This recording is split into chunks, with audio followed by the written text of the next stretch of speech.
আসসালামু আলাইকুম সবাইকে। Welcome to my channel. সবাই কেমন আছেন?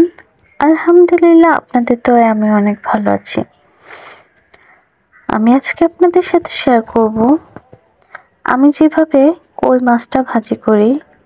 যেভাবে ভাজি করলে কই মাছের ভিতর পর্যন্ত মশলা প্রবেশ করবে, সেটাই আজকে আপনাদের সাথে আমি শেয়ার করব।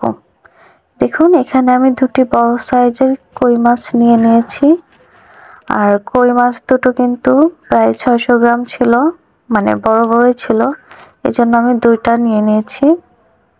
আমার সদস্য সংখ্যা যেহেতু কম, আপনারা আপনাদের পরিমাণ অনুযায়ী নিয়ে নেবেন। আর কই মাছ যেহেতু ভাজি করব, যাতে কই মাছের ভিতরে মশলাগুলো প্রবেশ করে, সেই জন্য আমি একটি ছুরি দিয়ে ডিপ করে কেটে নিচ্ছি। এইভাবে কেটে নিলে দেখা যায় যে ভাজি করার সময় আপনার মশলাটা প্রবেশ করবে। তারপর আমরা যখন মেরিনেট করে রাখবো, সেক্ষেত্রে মশলাটা খুব তাড়াতাড়ি ভিতরে প্রবেশ করবে। আর এটা খেতেও কিন্তু দুর্দান্ত হয়। দেখুন, আমার এই কাটার পরে আবারও একটু ধুয়ে নিয়েছি মাছগুলো। এখন আমি অ্যাড করছি পরিমাণ মতো লবণ, হলুদের গুঁড়ো 1 চা চামচ, আর 1.5 চা চামচ মরিচের গুঁড়ো। এখন আমি ভালো করে মিশিয়ে নেব মাছের সাথে। মাছের যে কাটা অংশগুলো ছিল তার ভিতরে আমি মশলাগুলো ঢুকিয়ে দেওয়ার চেষ্টা করব। দেখতেই পাচ্ছেন আমি কিভাবে করছি।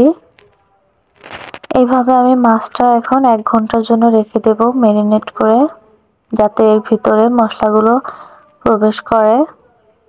এখন চলে আসলাম মূল পর্যায়ে। কড়াইয়ে একটি প্যান বসিয়ে পরিমাণ মতন তেল দিয়ে গরম করে নেব। তেলটা গরম হয়ে গেছে, এখন আমি মাছগুলো ছেড়ে দেব। 40% মশলা কিন্তু এই ম্যারিনেটের সময় ভিতরে ঢুকে গেছে, আর বাকিটুকু আমি ভাজার মাধ্যমে প্রবেশ করিয়ে নেব।